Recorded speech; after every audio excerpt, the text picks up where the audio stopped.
Okay, and now I'm going to share screen and let's talk a bit about the federal elections. Let me maximize that. Okay, so as you well know, there's a big election this year, and that we take a look at some of the stuff we're going to see.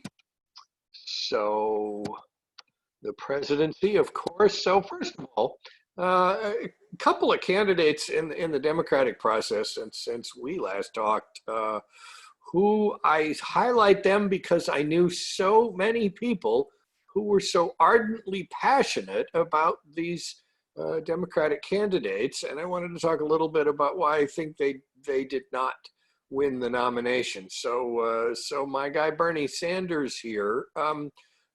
What we seem to have learned from this election is that he did so well in 2016 because there were so many people who just didn't like Hillary Clinton. And that's neither here nor there. I think the point is rather that Bernie's level of support in the primaries, which, as we've talked about before, the turnout's very low, and he never seemed to get past 30%. His notion was that he could so energize younger voters that they would come out and carry him to the nomination and then to the presidency. And that just didn't happen. Younger voters, as we talked about 2 weeks ago, are much less likely to vote, and they really didn't vote any more often for Bernie than they did for other candidates. Hell, I think Barack Obama did a better job of getting out younger voters than Bernie did. I don't think still, and you may disagree, which is fine, I don't think he would have been a very effective president. He has not been a very effective member of Congress. There are some people in Congress who just don't like him. And since being president most of the time means if you really want to get something done, you got to work with Congress, that would have been a challenge for him as president, aside from the fact that he's also getting up there in years. So, which, as we know, is not a bad thing, but that could be a challenge. Then Elizabeth Warren, I knew lots of people who were equally as passionate about her. It was basically Elizabeth Warren or nobody. And she's been a more effective legislator, as a member of Congress, than Sanders has, and has been able to work with people of different persuasions. On the other hand, her appeal was somewhat limited. I mean, one of her big issues, for example, was student loan forgiveness. Well, most Americans don't have student loans. And so she spoke to a bunch of issues that, while they were very important, didn't necessarily have the broad appeal. And she really never did get any traction, despite the people who believed that she was the answer to all of our woes. So,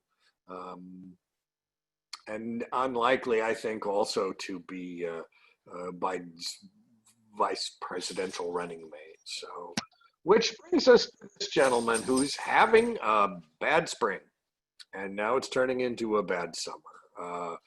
Falling in the polls, books coming out that sort of tear the veneer off things, like that wasn't obvious already. The biggest issues appear to be people are fairly consistently unhappy with how he has dealt with coronavirus. As you may recall, he early on said, oh, it's nothing, it's not going to happen, we don't need to worry about it, one day it'll just poof, go away. And of course, we are near the top of the world rankings in terms of cases and deaths. And it's not just because we have more people.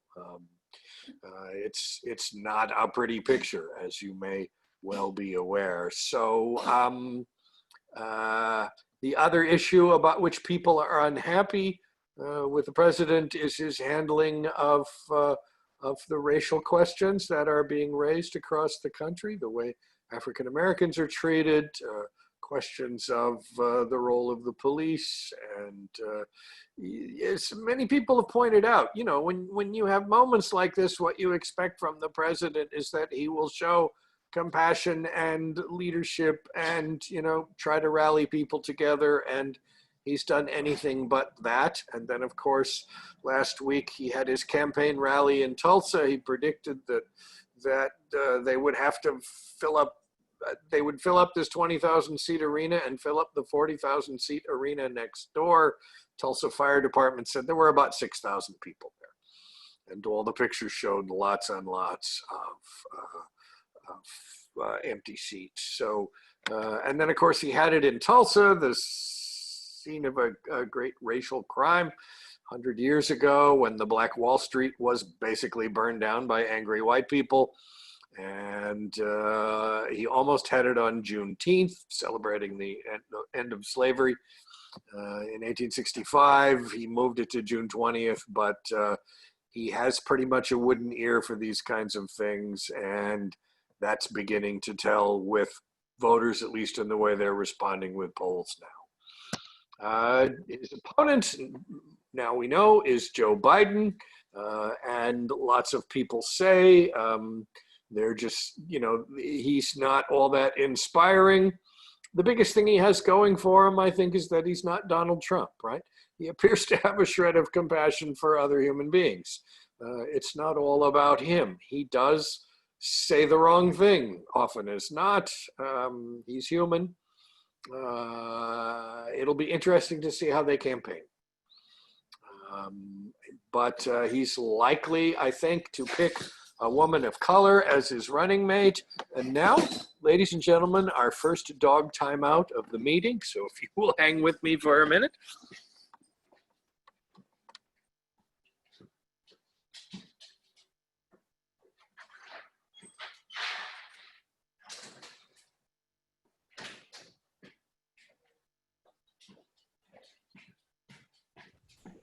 Anybody else have a dog timeout that they need?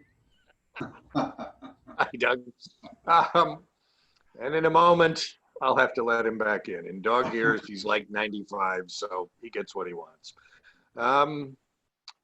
So I would not be surprised to see him run something of a low-key campaign as a counterpoint to Trump's histrionics and over-the-top approach to everything.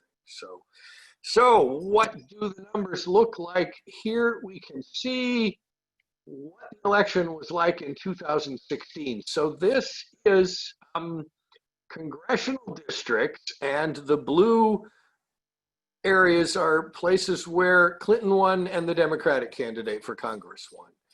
Light blue is Trump and Democrats. Pink is red is Trump and Republican, and pink, there's a few of those, where Clinton won, but the Republican candidate won.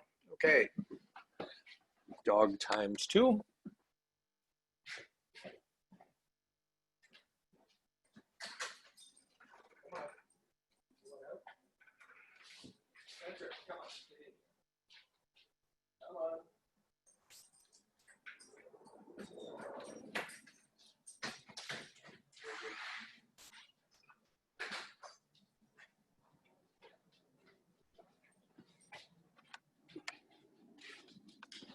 All right, so pay attention to this color scheme because this shows up again, and then there's an interesting thing that we'll get to that sort of strikes to one of the electoral challenges, regardless of who's running, that we face as a country.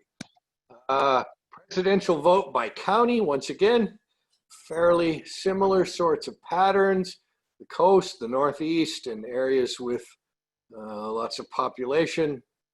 Clinton won. The red areas is where Trump won.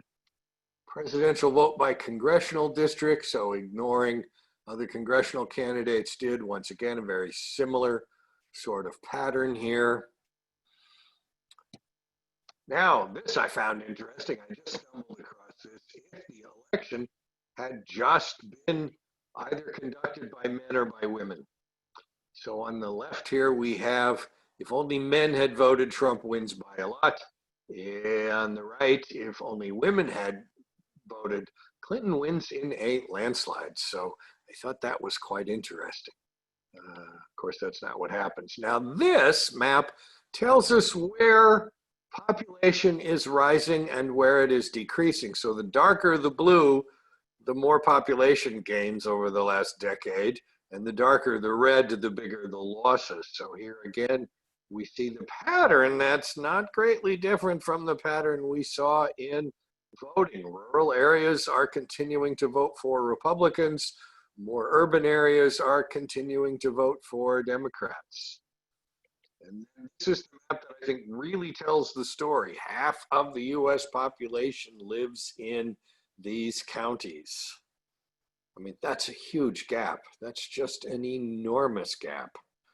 Now, they've done a little bit of picking and choosing here to get to this number, but still, it's not that many counties, is it? It's not that many counties. And this really looks a lot like the presidential map that we saw. So urban voters are not voting Republican. My buddy Chris Vance, former state Republican chairman, has noted elsewhere that Republicans in Washington state, when they started losing suburban voters, you know, that's when they started losing elections in the state, particularly the election for governor. I have responded to that. I don't know if it'll make it in print or not. I think the other problem is they haven't had a lot of great candidates for governor either, but we're going astray there. So here's the Electoral College votes.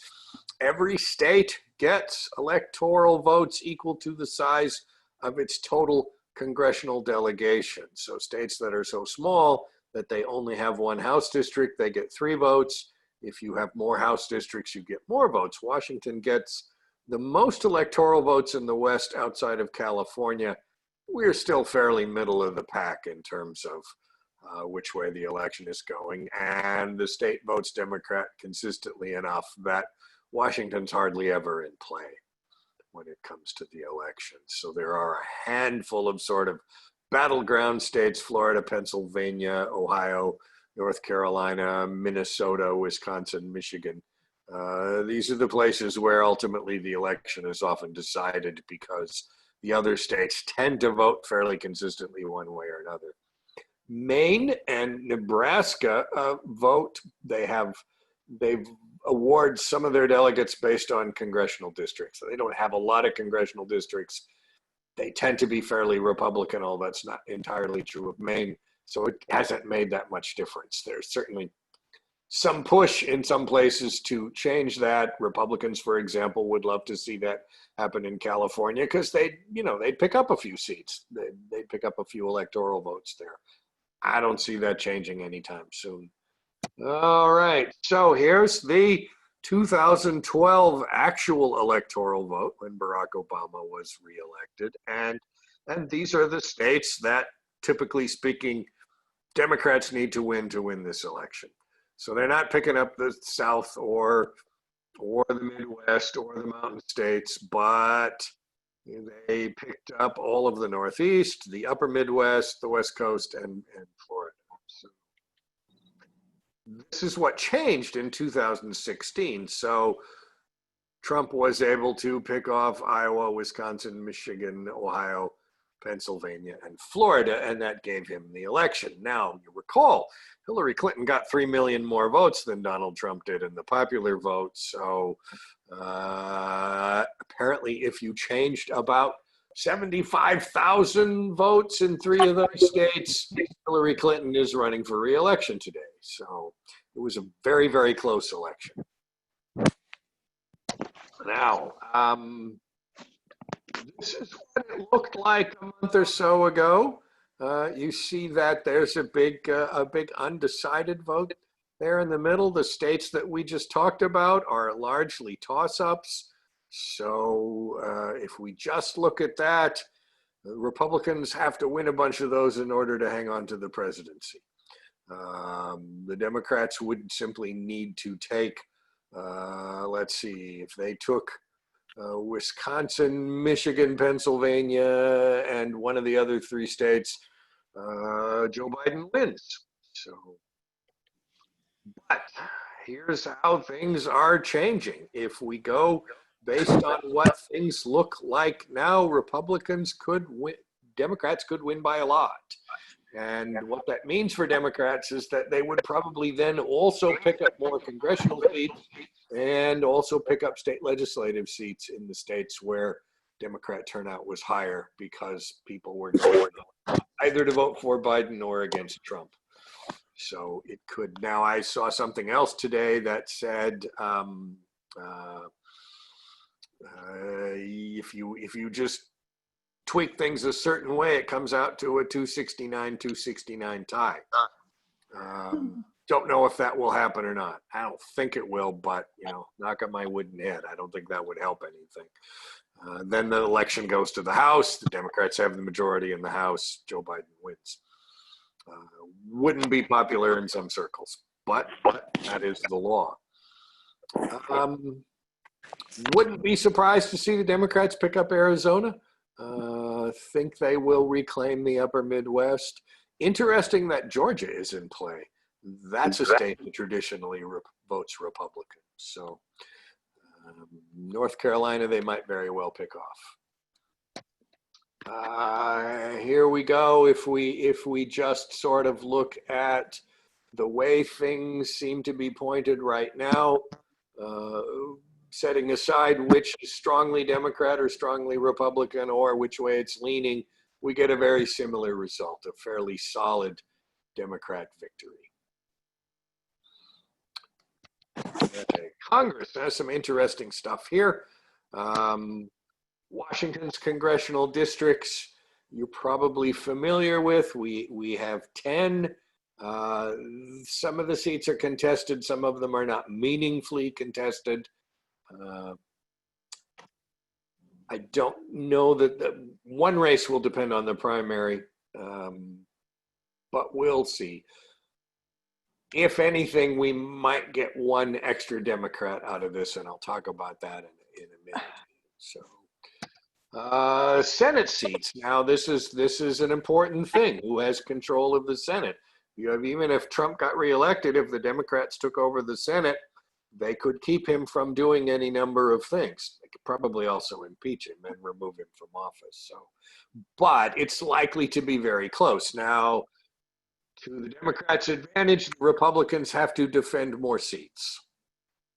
Republicans have to defend more seats, which means basically they have more chances to lose. They probably pick up the seat in Alabama that was won last time by a Democrat. His opponent, Roy Moore, turned out, had way too many dates with underage women and said a lot of other crazy things and lost.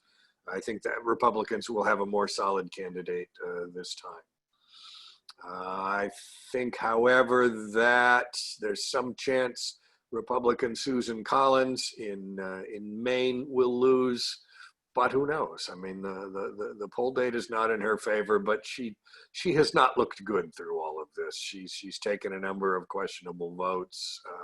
Democrats have been making a lot of noise, like they think they can take out Mitch McConnell in Kentucky. I don't really see that happening. The more mainstream Democrat candidate appears to have won the primary, Amy McGrath, former Marine, former pilot. Still, don't see my way to her winning.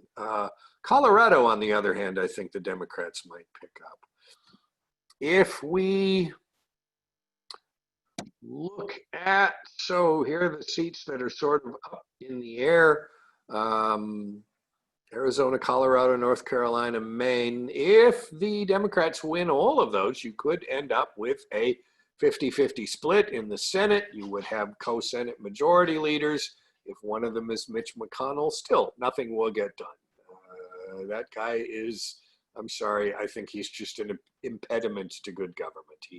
Every time something comes through that you think might be good, like looking into Russian interference in the election, Moscow Mitch just blocks it. You may disagree. I think we could do better. We could have another Republican who would do better, frankly. So, in the House, it seems likely that the Democrats will hang on to their majority there. They did fairly well in 2018, and if there's a high turnout, and so far in primary states across the country, turnout's been a lot higher, which means you probably get a higher turnout in the general election. that tends to favor Democrats. Republicans are sort of doing what they can to keep people from voting. They closed 95% of the polling places in Kentucky, and it was still a record turnout for a primary election in that state. So high turnout, likely to benefit Democrats down the ballot. In our state, so U.S. House, our own Adam Smith does not have an opponent this time. You may recall that 2 years ago, his opponent was a so-called progressive, earnest, eager young woman, Sarah Smith, and she got around 30% of the vote. So as in most places in the country, the more left-leaning candidates actually didn't do all that well. As I said back when it happened, when I moderated a debate between the two in Federal Way, Sarah would say, well, I think we need to do this. And Adam would very calmly respond, I sponsored legislation to do that. So there wasn't really much that she could take him on over. Now, Kim Schreier, who the first Democrat to get elected from the 8th district, so that's from Issaquah over toward Ellensburg, beat Dino Rossi. This time she doesn't really have a serious opponent as far as I can tell. Keith Swank, who's run a bunch of times before, has raised the most money, but it seems unlikely that Schreier will lose. I think a lot of Republicans are probably sitting out this year because I think they can see it's not a great year to run as a Republican candidate. So Schreier is likely to get reelected to a second term. In House District 5, so far, Eastern Washington, Spokane, Kathy McMorris Rodgers, who's been there several terms now, was opposed 2 years ago by Lisa Brown, now currently the State Secretary of Commerce, former State Senate Majority Leader, well-funded, well-regarded, campaigned hard, and still lost by 10 points. So McMorris Rodgers has an opponent this time who's not raised nearly as much money as Lisa Brown, so she's likely to get reelected again. Now this race, so Carolyn Long came within 6 or 7 points of Jamie Herrera Butler 2 years ago, and she's running again. She will have better name ID. She's campaigning aggressively. And unlike most Democrats, she is not running as though every voter was a college-educated suburban white woman. So perhaps she will have a little more success. So that's one where the Democrats could pick up a seat. I wouldn't bet the rent money on it, but it's possible. Now this race, this is fascinating. So the 10th district, our newest district, this is like from Tacoma down to Olympia. And so here's what happened, and this has an impact, as we'll see in 2 weeks when we talk about the state races. Normally, in order to run for office in Washington state, you have to put up a filing fee. And the filing fee is 1% of the first year's salary of the office for which you're running. Alternatively, you can, in essence, plead poverty and come in with signatures equal to the number, equal to the filing fee, right? So if the filing fee is $1,000, you get 1,000 signatures, you can get your name on the ballot. Well, the governor understandably waived that requirement in the midst of coronavirus. It would be very difficult for anybody to go out and get enough signatures. So all you had to do was file. There are 19 people running for this seat. Okay, these are merely the 6 who appear to have a best chance in hell of getting past the primary. All kinds of people have run, including one guy who, you just put on there what party you prefer, and his party of preference was Congress Sucks. Most of the candidates are not campaigning. They are not raising money. These 6 appear to be. Phil Gardner was a staffer for the incumbent Denny Heck, who said he'd had his fill of Congress. He's running for lieutenant governor. We'll talk about that in 2 weeks. So he's well connected. He's raised a little bit of money. I don't see him making it. Christine Reeves was a former state legislator from Federal Way. I gather she has moved south to live in the district. She'll be an aggressive campaigner. She speaks well. She presents well. guess she thinks she needs to work on a bigger platform. I can't fault her for that. She's raised the most money, about $270,000 so far, and so she's going to be competitive. Beth Dolio, also a state legislator from Tacoma, raised the second most money. She is the sort of progressive wing of the Democrat Party candidate. So she's farther to the left. She's picked up a number of endorsements. I don't know if that's going to make that big of a difference in this district. Marilyn Strickland is former mayor of Tacoma, most recently executive director of the Seattle Chamber of Commerce. Those three candidates have raised the most money. They're all campaigning aggressively. I get emails from some of them, and some of the stuff they say makes sense. Now, it's interesting that some of the candidates are positing themselves as, wouldn't it be great to elect our first Black member of Congress from Washington State? And that's a good thing. It's by no means a bad thing. On the other hand, if you look at the district, it's only about 11% Black. So I don't really know how that will play. It should be of no surprise to anyone at this point that certainly there's plenty of races still among us. So for some people that might rub them the wrong way. I'm not saying it should or it shouldn't. It's just I thought it was an odd card to play given that the district that they're in. Joshua Collins was going to run as a Democrat. He's apparently a socialist. He's running under the Essential Workers Party banner, whatever that means, and has raised about 200 grand. So, I mean, he's raised enough money to be competitive as it stands right now. 26-year-old truck driver. Stuff he says is not remarkable.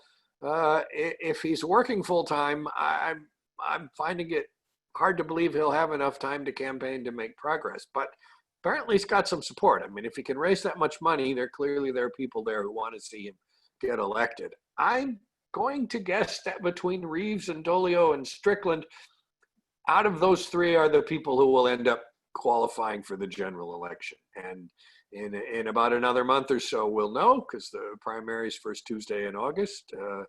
Nobody will clearly have a majority there. So the vote ought to get split up quite a bit. Nancy Slotnick is a Republican candidate. There are several. She's the only one who's raised any funds, but by comparison, about 25 grand versus, four of these other people have raised over 200,000. So that's a challenge.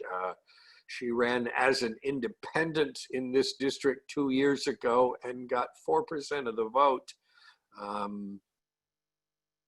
I don't expect her to do a whole lot better this time. I included all of these people in part also because Washington State Wire, an online news publication about Washington politics, which actually does some interesting stuff, they're having in July a virtual debate, a Zoom debate, I guess. And these are the people who will be there. So should be a very interesting race. You have that many candidates. It is kind of fun. And in part, it will depend on, who puts the most into the campaign.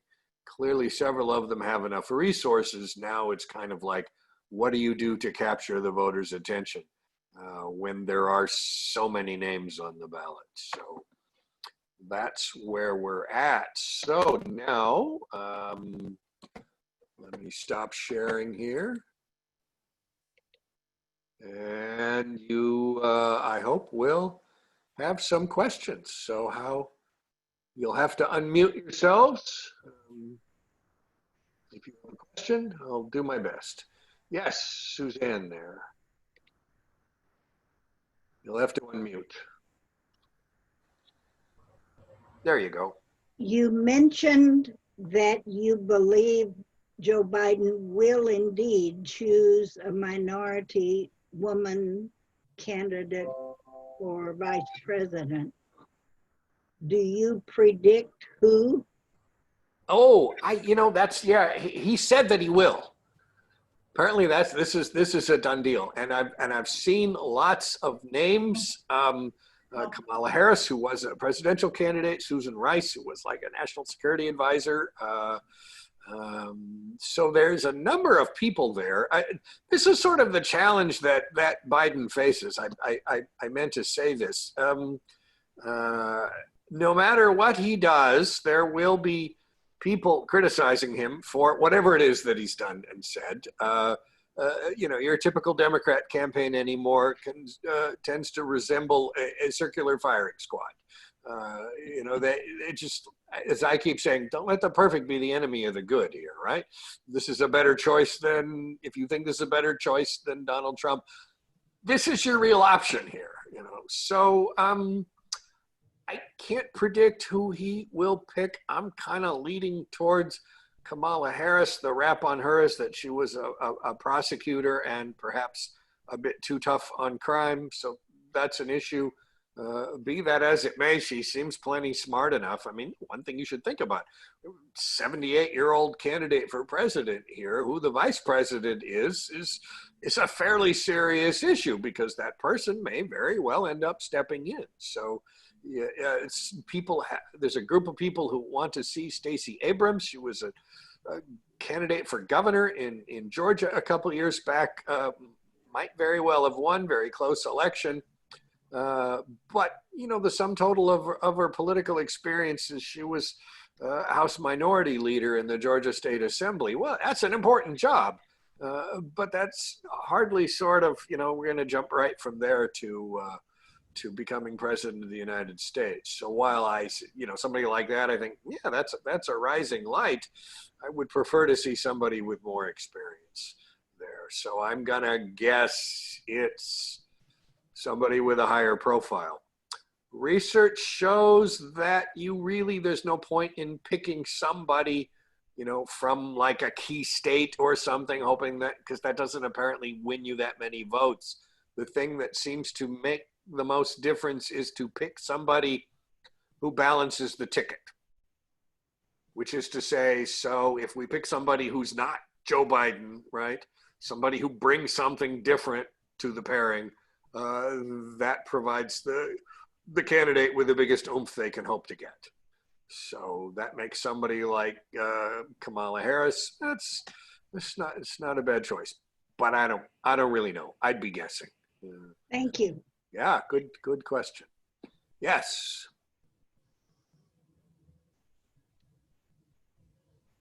Oh, can't hear you.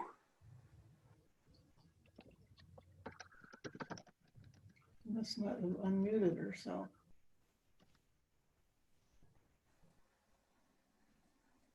Let's try that again. There. Try it again now, please. Oh, you just muted again.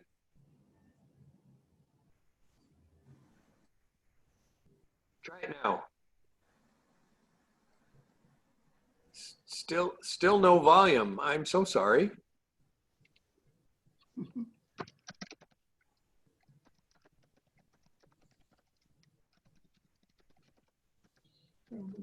Mute.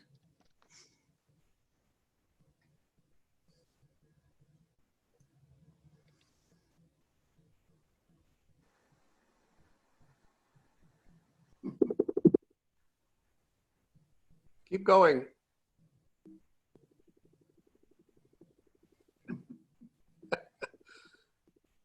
Do you want to try typing your question in the chat field?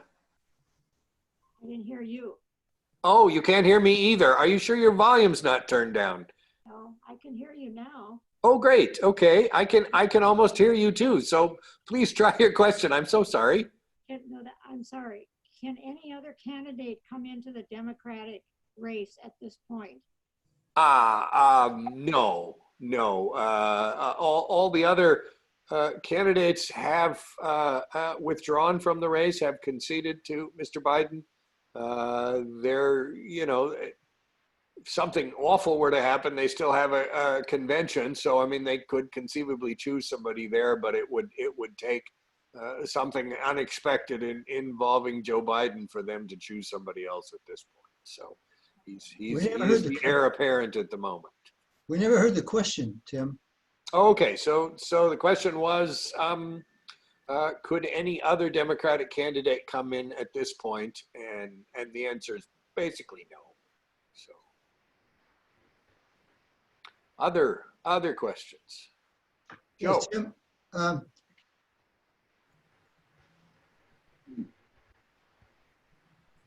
Well, Close the volume. you muted again there.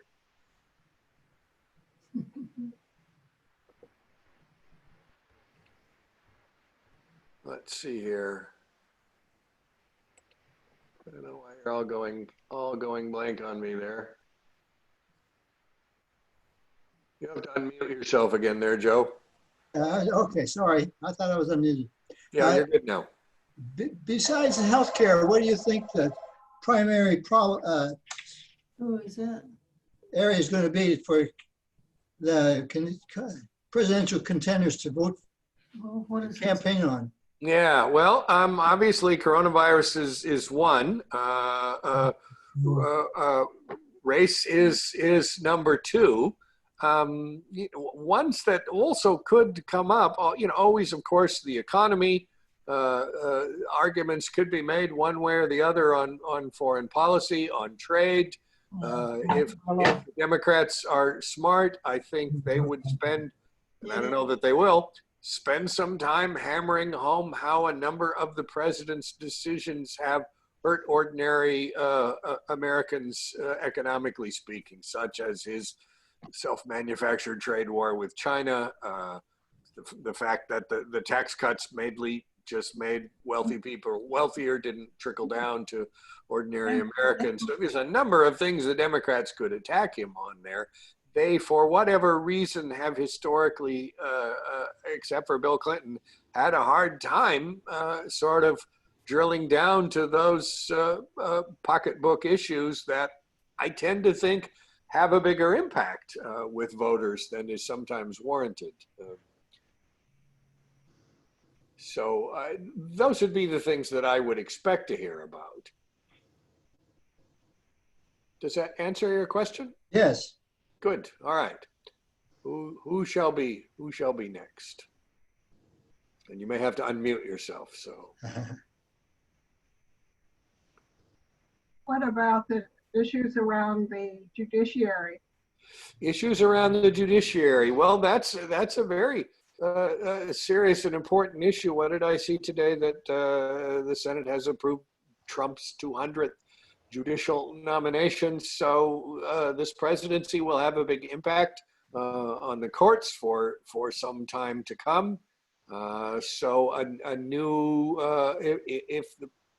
if Biden is the new president, he will not have as much ability to influence the courts as he might otherwise. That being said, there's a fair amount of evidence that the courts are not immune to political pressure, and certainly in a couple of recent decisions, we've seen that judges appointed by Republican presidents have repudiated things that the president has attempted to do, such as DACA, such as protections for LGBTQ people. So courts still, I think it's a good thing, assert their independence in making decisions.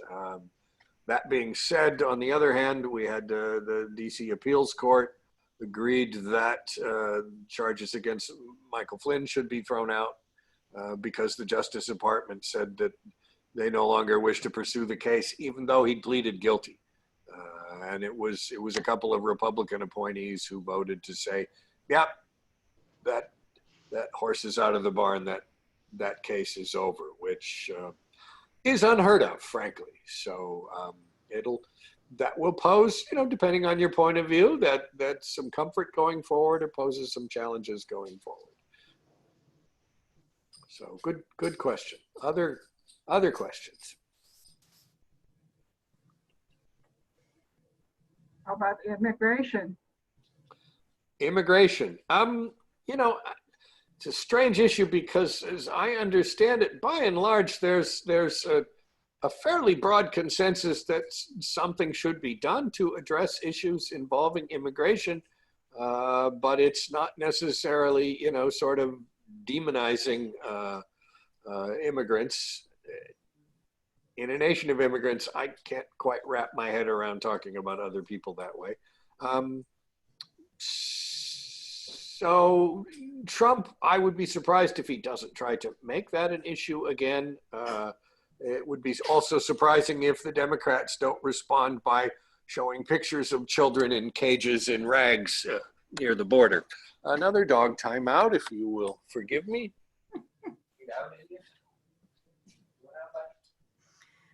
Well, to the end, I would hope. Yeah. Well, go ahead if you want to leave, and I'll just wait till it's over.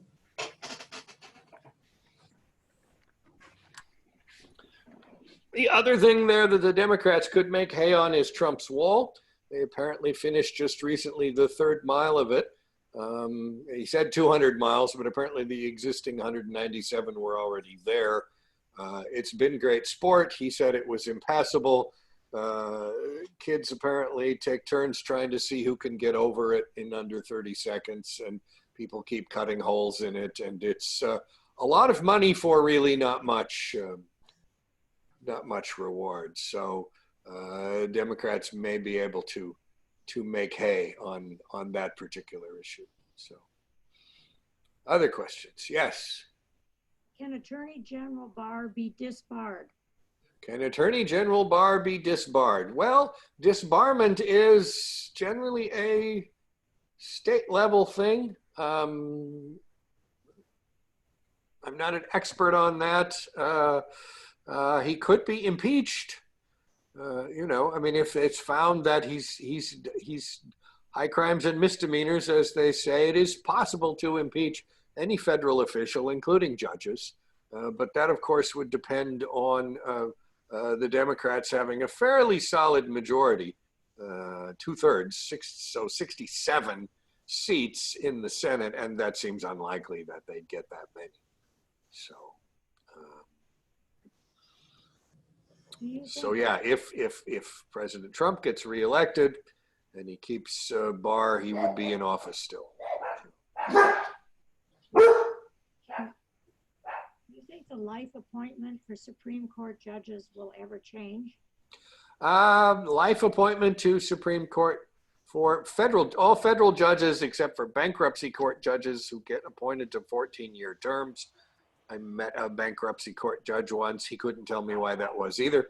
But I don't see that changing. I mean, that's one of those things for which there are great trade-offs, right? I mean, if you appoint them for life, they are somewhat more insulated in terms of the kinds of decisions that they make, and hopefully then they have more independence. On the other hand, we can get judges in there who we may not be happy with their decisions, and they're there for a while. We elect judges in many states. States all have their own systems of choosing judges. We elect them in Washington state, and it's neither all bad nor all good. We've elected some very good Supreme Court justices to the High Court of the state, and some other people have gotten elected whom one might have some questions about. So it's anything we do would be a trade-off, and I tend to think that we shouldn't rush into those sorts of decisions. It's sort of like when Franklin Roosevelt was unhappy with U.S. Supreme Court decisions and proposed packing the courts by adding a bunch more justices. That wasn't a great idea to begin with. So,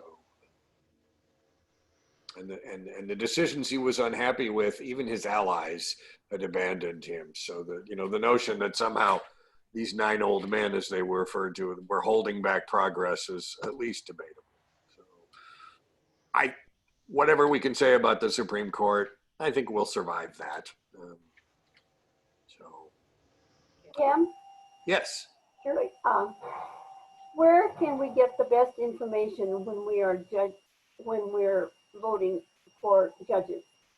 Excellent question. Where can we get the best information when we're voting for judges? Well, I always start with the voter's pamphlet, obviously, and you look at their qualifications, and that tells us something. Most of them tend to be reasonably well qualified. You read the statements fairly carefully. What is it that the person says? Does the person appear to advocate for one position or another, because if they do, that's not what you're hoping for from a judge, right? Judge is supposed to decide a case based on the facts presented before them, not necessarily their preconceived notions of what's right or wrong. So if I saw that on either side, I'd think, I'm not sure about this judge. Then their bar association rating tells you something. Lastly, look and see who's endorsed them, because that'll tell you which way they're leaning. I think that's probably the single biggest thing. Who's endorsed them? You know, so if it's a property rights group or an economic rights group or, you know, whoever they are, who's in favor of this candidate, then you kind of get a sense of which way the wind is blowing. It's a great irony that the people who could tell you the most about whether somebody is or would be a good judge are other attorneys, and generally speaking, they won't talk, particularly trial attorneys, because, you know, they don't want to endorse or, you know, somebody and then they don't get elected and then they end up in court in front of the person that they opposed. And while you hope the judge is bigger than that, I wouldn't take that risk either, frankly. That seems iffy. So, yeah, and that's one of the challenges of electing judges, right? Is it's harder to tell what they do. And of course, that's what you'd want to know as a voter. What's this judge going to do? So, if we get some sense that a judicial candidate is going to do their best to be fair and listen to the whole story and not jump to conclusions, it's probably the best we can hope for. Thank you. Yeah, good question. Other questions here? Yes, Joe. Do you see the national debt becoming a campaign issue at any time? Interesting question. Will the national debt become a campaign issue at any time? Well, Trump, with his wonderful tax cuts, has made the national debt just get bigger and bigger and bigger. And at some point, that does become an issue. Then again, you certainly, especially living in our state, understand the difficulties of attempting to push through tax increases. It's, you know, and people keep talking about, in our state in particular, but other places and nationally, well, we need to raise taxes because we need to address these issues. We need to balance the budget, whatever it might be. And politically speaking, I think the key is tax increases that are small enough that people won't notice. Now, of course, people will notice something, but if you start pushing through really big tax increases, that's when people get their backs up, and now you have political opposition to something. So if I wanted to increase taxes, I'd say, how can I do this in such a way that opposing it would be more expensive than just saying, oh, hell, I'll pay it. And if we did that, we could start chipping away at the budget deficit, particularly at the federal level. The other thing you could do to address the budget deficit is you know, interest rates are very low, buy back the debt and retire it. So that would be a possibility. But not everybody talks about that. So I don't see that as a top drawer issue this time. I mean, the Democrats, in terms of campaigning, they got a lot of things to choose from. And the question will be, what do they pick? And I can't really say. And honestly, I'm not confident they're going to pick the right things, but we'll see. Good question. Other questions? Yes, sir. Yeah. The environment and the climate changes are not seemingly an issue in this election. And I think that's too bad. I think Trump is decimating the environment with his policies, the EPA. Could you comment on that? Yeah, certainly. He's rolled back so many protections, and there again, you know, I mean, he's handing ammunition to the Democrats because they can simply start pointing to protections out of keeping nasty things out of drinking water and you know, pesticides that hurt honeybees and, you know, all kinds of things that I agree are critically important to our survival. It's harder, I think, to get people to always wrap their heads around those kinds of issues because they're not as much in your living room as, say, a knee on the neck of a man on the ground, right? So given the other things that we're worried about in the short term, that issue does seem to be receding. Now, I mean, look at it this way. Jay Inslee pegged his whole presidential campaign on climate change, and it got him nowhere. So getting people to wake up to that continues to be quite a struggle. I mean, there's very little dispute in the science that this is real, that it's caused by people, and that it could radically impact civilization as a whole all over the world. So be that as it may, there are just folks who are determined that it's a myth, that it's just people who want to lower our standards of living. The point I keep making is, look, no, this is really about maintaining standards of living. So I guess that issue just doesn't grab quite enough people at the moment, which I agree is too bad. Addressing that issue would address a lot of other issues as well. Yes, Heinz. I kind of have to disagree with your climate change statement. Climate change has been with us since day one. And if you can tell me what caused the 1.5 miles of ice to melt away here some 10,000 years ago, which humans did that, then I will agree with you that climate change is a problem. Right now, the problem is that our scientists that we're reporting are being paid by the government, and they would be foolish to recommend against the government because that's where their pay is coming from. Well, I think we could make the same argument about scientists who say there is no climate change. They're all being paid by the energy industry.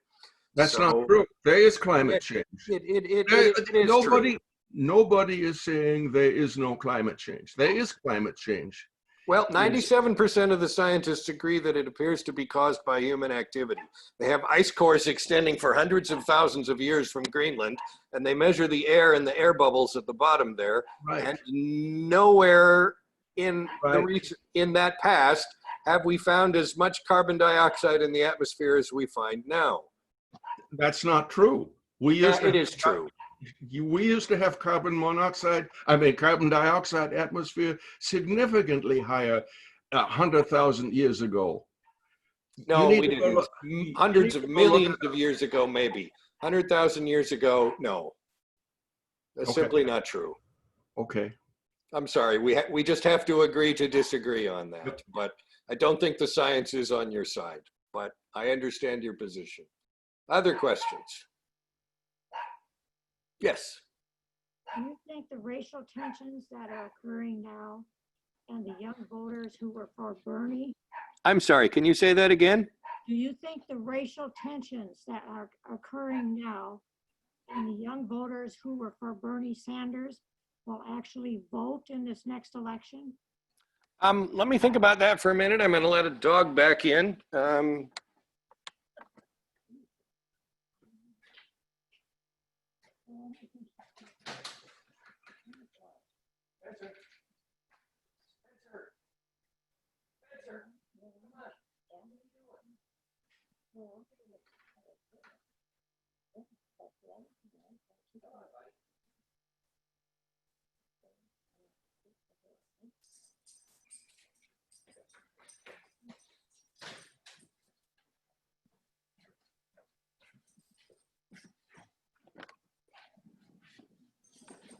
So, will racial issues provoke younger people to show up and vote more often? I'm not sure. You know, younger people are just so miserably awful about voting that, you know, it's like when you have a student lobby, right? And the students want something. You just wait, because they'll grow up, they'll move on, they'll leave school, you know. So they have a shorter time horizon, and they get very passionate about things, and then they get older and they get less passionate. You know, you get a little wiser. So whether they show up and vote in this election at higher numbers, I wouldn't expect a big bump in turnout. What I would expect a big bump in turnout is sort of voters in the middle, people who don't normally vote as often, those two issues that I mentioned, coronavirus and racial unrest, seem to be motivating a number of people who are saying this isn't right, and they're old enough to understand that these issues matter. So that's where I'm expecting the bigger turnout is people over a certain age rather than under a certain age. You know, older voters like us, we're going to vote no matter what, right? But I think that people in their 30s and 40s who may show up, and one way or the other, you know, they'll say, by gosh, this matters. I'm going to get out there and vote. Good question. Other questions? We're coming near the end here. So in 2 weeks, we'll be together again and we'll talk about the state elections. We have some very interesting races there. In our own district, the 33rd, not so much, but in the 30th, near here, several candidates for 2 state house seats, and then everybody and her sister is apparently running for governor and or lieutenant governor. So there's a lot of candidates there, and while the outcomes might not be difficult to predict, it's still a very interesting race. And so we've got some things to chat about there. So. All right, anything else? Going once, going twice? Glad to be with you. Stay healthy. Stay safe out there. So, all right, take care, and I will talk to you soon. Bye, everybody. Thank you, Tia. Thank you.